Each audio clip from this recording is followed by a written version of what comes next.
Hello,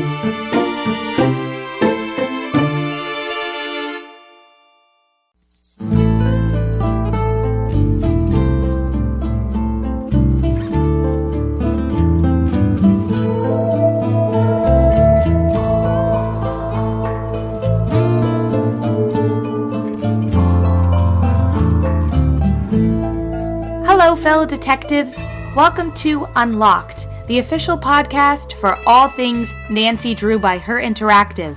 I'm your host, Tammy Tuckey, and this week we welcome voiceover artist Leslie Wadsworth to the show. Welcome, Leslie. Thank you. It's a pleasure to be here. You've worked on a couple characters for the actual series, so before we get into that, I thought we'd talk about your beginnings in the voiceover industry. So what inspired you to actually enter the voiceover industry and or the entertainment industry as a performer? Oh, wow.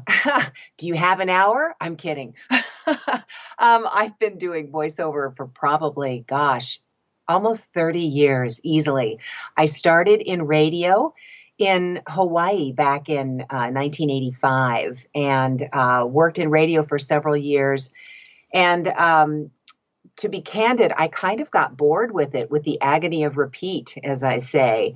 And the sponsors from the radio show after my session on the radio, I would have to go into the production room and help make commercials for the sponsors of the radio show. And that's when I discovered that, oh my gosh, I love the creativity of the commercial end of it. And I didn't even realize that I could get paid for this. So I started focusing on my attention in that direction. And soon I got an agent and just started working from there and honing in on my tools in regards to voice talent. And I've been doing this a long time, but I've never stopped learning. I continue to take classes to, just refine my skills. And I hope to be doing this for a long, long time. I was looking on your website, of course, which is www.voicebythesea.com. So you can look at more of Leslie's actual credits. There's so much on that list. Of course, Nancy Drew. But was there anything before Nancy Drew that you really thought was prominent to talk about, especially like with a specific game or so? Tammy, there is so much. There are so many things that I have done in the voiceover genre. I've done commercials, promos, gaming, of course, audiobooks has been such a pleasure just because of the meaningful content as well as the gaming. I've done lots of different gamings for Microsoft. Nancy Drew, though, I have to say, was a particularly fun project. It's such a pleasure when you are able to work with a cast of people, because a lot of times as voiceovers, we are in our padded cell, as I say. I've got a studio here at the house and, you're alone 96% of the time. And so when a studio calls you in and you are able to work with other actors, shall I say, belly to belly, the performance just goes way up. And those are so memorable to me. I recently did, I guess it was last year. It wasn't super recent, but I had the pleasure of working with an ensemble of talent for, my character was Mirabos, and it was, I'm absolutely drawing a blank at what this game was, but, it was set back in the Middle Ages, and I got to do some Cate Blanchett type work. And again, when you're working with a talent right across from you on the mic, it is just a whole different ball game. And it's those sessions that you just go, oh my gosh, I love what I do. That kind of thing. The open environment of having like a group session just seems so much more appealing than, just you one-on-one with a microphone. And it's kind of sad because your characters, especially Dr. Quigley Kim in the Creature of Kapu Cave, they're out in the middle of nowhere, the forest, and they're with nobody. So again, you have to work by yourself on this one. But when you went in for the audition process first, what did they give you initially? Did they give you a couple sides to see what voices in particular they wanted you to go for, or? Usually that's what they do. And this is actually with Dr. Quigley. This is a funny story.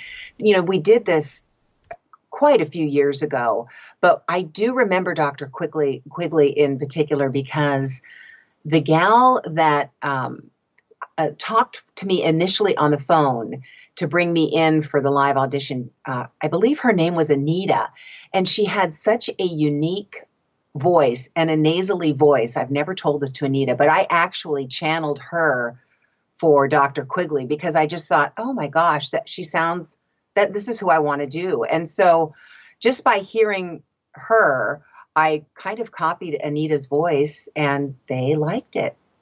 So that's how that happened. One of the things, though, that I use when I do character voicing, I call it ACE, ACE, and for an acronym. So, it has to be authentic. So there has to be a part of me. Authenticity is the first thing. To make it convincing and real, I have to say to myself, okay, is there an authentic part of me in this character? And then the C in ACE is conviction, meaning that people have to believe that I believe it so that then they can accept the character. And then the E is emotion, we respond on this level as humans. So it's my job as a voice talent to get people to feel. And if I can read with the emotion of the script and people can feel it, then hopefully they'll be compelled to listen. And then they had you back for Legend of the Crystal Skull. So this just credits you as various female voices. So can you remember in particular what exactly they were looking for, or what voices were you? You want to go to the well once, Tammy, meaning if you've got if you are belly to belly with a casting director and they say, what more can you do? Because they've got these 3 other roles that they need to fill. And, it's my job to basically serve the client. So it's like, oh, okay, you need a phone operator? Well, I can do that because basically, Tammy, I have probably put you on hold, and I apologize because I do a lot of what that is called is IVR, and I do a lot of that work as well. And as a matter of fact, my husband just, this was a few days ago, he came into the studio and he had this sheepish grin on his face. And I kind of looked at him, he goes, he said, I just got a call from you telling me I had suspicious activity on my credit card. So, like my point is that when the casting director says, well, can you do this? Can you do, it's like, yeah, here we go. Let's do this. And then I think there was something else. There was a Cajun something or other, something from Louisiana that I had a Cajun voice, if I remember correctly. So, if I have an audience and they ask me if I can do it, my toolbox better be full and I better be prepared, because that's what it is, right? When opportunity meets preparedness, then hopefully I can continue to work. And I always ask, what more do you need? What else do you need? What else do you need? And, because the worst thing that they can say is we're good or nothing, sorry, but at the same time, you're opening yourself up for more opportunity. And I have to say that the games, of all the genres that I do, I think audiobooks, which is very difficult and time consuming, and on the financial realm, it doesn't really pay a lot, but from a personal and professional level, it's so rewarding. And I was able to play Kapu Cave and, the Nancy Drew games with my daughter, which was a kick in the pants. We played it together and it was so fun, and we got stuck a couple of times, but we did not cheat. We figured it out. Had they asked you for the voice before they gave you a visual of the character? No, usually they give you a visual beforehand, which helps you to prepare for the character. I would say 90% of the time when I get gaming auditions or, animated auditions, you have the character in front of you, which is really helpful to go through your repertoire of, okay, well, this is what this guy looks like. So how would he move? How does it think? And then how does it sound? And you you become this character. It just builds that way. And ironically, I just had an audition yesterday for a project that I can't reveal. It was a confidentiality thing, but it's a big feature animation. But this particular audition, I am an evil voice, and so it just looks like a dark cloud of gray. So that was they didn't even give me the visual. They just, wrote it down and said, well, you're just basically this cloud of gray evil. So, you've got a lot of leeway, or, it's like, wow, okay, well, where is this going to take me? So, and you do a couple of different takes, and you want your takes to be two completely different takes, because what that tells the casting director when they're listening is that, oh, wow, okay, this person's directable because this one sounds completely different from this one. And that's what you want to showcase when auditioning, which Tammy is like 90% of my job as a voice talent. And I work full time in voiceover. I'm in my studio 5 days a week. But auditioning is a huge part of my day. I get, oh my gosh, I can't, I probably average 9-10 auditions a day. I'm constantly, fielding everything that comes my way. And when the auditions come in, they can be anything from this dark cloud character to a medical read about migraines. That was actually going to be my next question about, what would be your advice to other people who are starting out in voiceover industry? Because it sounds like you get a lot of no's and slams of doors in your face, just like in the regular entertainment industry. You sure do, but my philosophy is I feel that the pie is big enough for everyone, and the cream is going to rise to the top. So for those of you that are just starting out in voiceover, practice is the key. You need to read out loud. You need to, you can grab scripts from anywhere. Like, for example, if you, a lot of people ask me how to break into this business, and commercial reads are really the bread and butter of the industry. I mean, that's kind of a great place to set your anchor, so to speak, to get experience. And if you, for example, went on a website or something, and let's just say you looked up, I'm throwing this out here, just Allstate Insurance. I mean, you can go on Allstate Insurance website and you can find information about what they do easily. And there's your script. And then you put yourself into, okay, this is like a business professional, or do they want more conversational? People outside of the voiceover industry don't realize, or probably haven't really even thought about it, the nuance in what the voice can do. And so for you folks that are really interested in voice acting, you have to practice and know the difference between a commercial read, a television read, and things like this. And this is where coaching comes in, and you can never, ever stop learning, because when these auditions come in and the casting director is saying, okay, we want it more conversational, well, then you're going to have to realize that, okay, they just want it to sound like a real person, like how you and I are talking right now, versus business professional, turn the knob and zoom in, or that, you need to be able to switch that on a dime,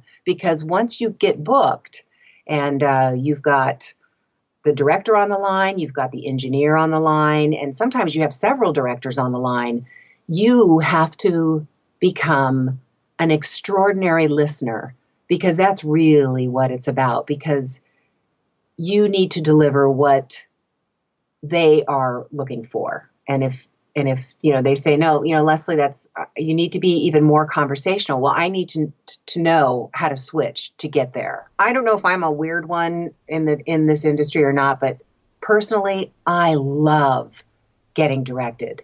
The more the individual who knows what they want to hear, and I say, dial me in. I have no problem with critiquing and criticism and things like that, because it's just like you said, they're just trying to figure out what they want to hear. And so a lot of times I even ask the client, how do you hear this?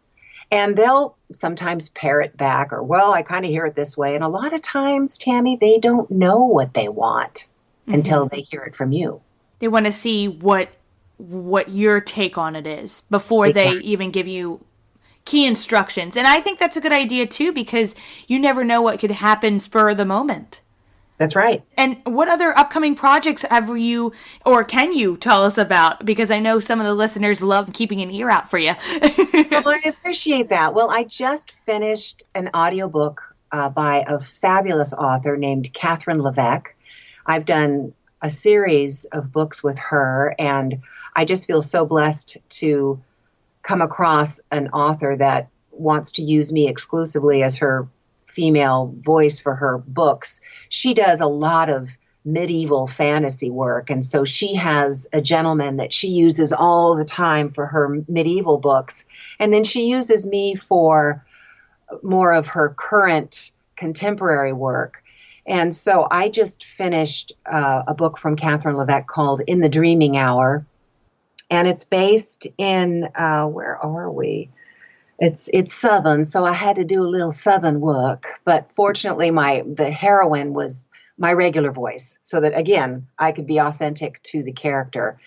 And so that it should be coming out any day now on Amazon, and I'm really proud of that body of work. That was a really great project to work on. It took me about 3 weeks, and I produced the book as well, which means I do all the production work.